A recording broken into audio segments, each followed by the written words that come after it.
So in this next video, I have pulled up the fraction card 1/2. Now, if there was a fraction that I had to say was the most important to us as third graders this year, it is the fraction 1/2.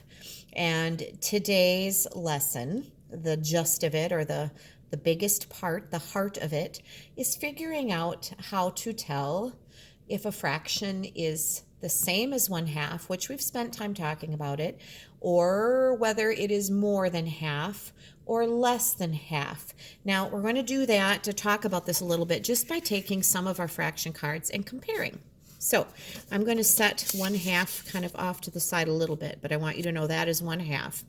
Now, I'm just going to bring out a fraction card. This one is 3/9. Now, 3/9 you can see by comparison is less than half. I'm going to stick that one up here kind of away. This is going to be our less than half pile. Next one that I'm going to pull out is 2/10. 2/10 is also less than half, isn't it? Here comes 0 out of 4, which is nothing. Obviously, less than half. 4/5 is greater than 1/2. Let's slide this one down here. 10/12 greater than 1/2. 2/2. Ooh, it's double, isn't it? It's the whole thing. It is greater than half.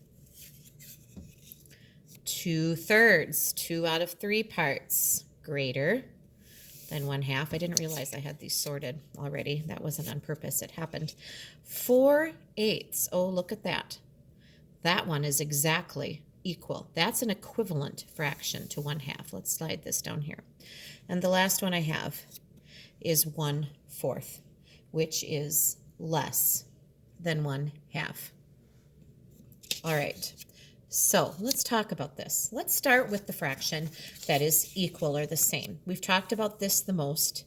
And so this one I think we're getting comfortable with. The fact that fractions that have a denominator that is twice as big as the top, so 4 plus 4 being 8, that's going to be equal to half. Any fraction where you can take the top number, double it, and get the bottom number is going to be equal to half. And eating 4 out of 8 pieces of the Snicker bar is eating half, right? So I think we understand things that are equal to half. What I'm hoping is that you can just start looking at a fraction. If I showed you 4/8 and I didn't show you the blue side and I showed you 1/2, could you figure out that those fractions are equal? Well, saying I know what half is, 1 out of 2 parts, and 4 out of 8 would be the same. Could you figure that out? And that's where we hopefully are getting to with this.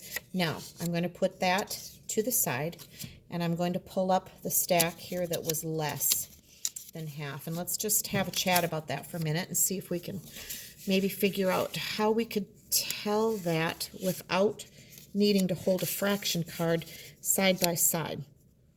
So I have the fraction 1/2. Now, these all don't have the denominator 2, do they? We have some fourths, we have a tenth, we have some ninths. And so in determining if these are going to be less or more than half, we have to kind of think about the whole picture. If you have a 0 on top, 0 parts of something, you have nothing. So in that case, if you think about what that means, 0 out of 4 parts, it doesn't matter what that bottom denominator is. If the numerator is 0, it's going to be less than half because it is nothing. And so that one I think we can figure out. Now, let's pull up 1/4. Before we started this fraction unit, if I had asked you what's more, 1/2 or 1/4, I do believe some of you would have seen that number 4, and because 4 is greater than 2, you would have thought, well, 1/4 is greater, 4 is bigger than 2. But if you think about what 1/4 means, if you only have 1 out of 4 parts, you have less than half. In order to have half, if you had fourths, you'd have to have 2 halves, 2 fourths. 1/4 is less than that.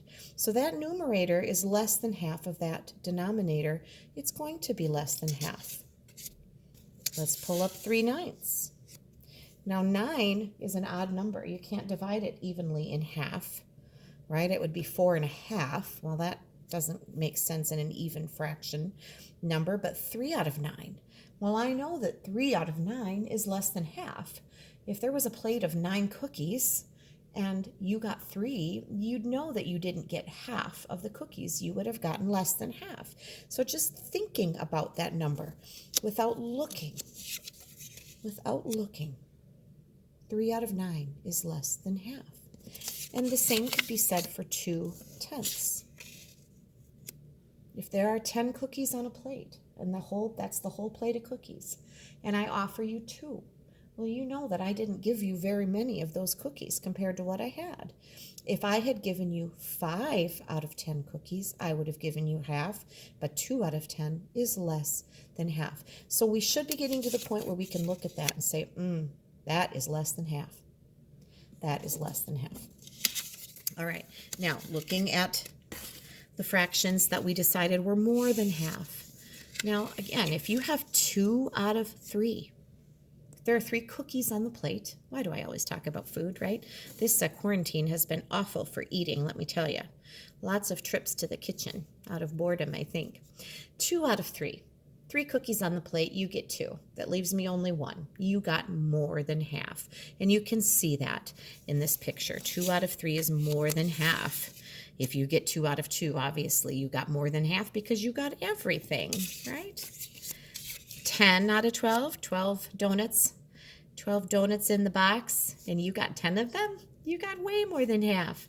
Half of those 12ths would have been 6 12ths. So 10 12ths is definitely more than half. And 4/5. 4 out of 5 is getting pretty close to the whole thing, isn't it? Definitely more than half. Now, as a practice activity, what you could do with somebody at home, a grown-up mom or whoever is willing to work with you, is take the whole deck and hold on to that half and take the whole deck of cards and maybe just go through them like this side. What if someone held this up to you and said, is this fraction less than half, equal to half, or more than half? Could you look at the side with the white and no blue showing and be able to tell somebody at home if it is more or less or equal to half? Give that a try and let me know how that goes, because this is really one of the biggest goals that we have with fractions for 3rd grade, that you can start looking at those top parts and bottom parts and understand what they're telling you. Remember, the bottom number of a fraction tells you how many parts something has been divided in altogether. And if you forget that, just turn it over and look at it. 4/8. You can see 1, 2, 3, 4, 5, 6, 7, 8 sections. And you can see that 4 of them has been shaded or have been shaded. So 4 out of 8 is your fraction. Give that a try. I hope that these last 2 videos have helped give you a little better understanding of fractions. Thank you.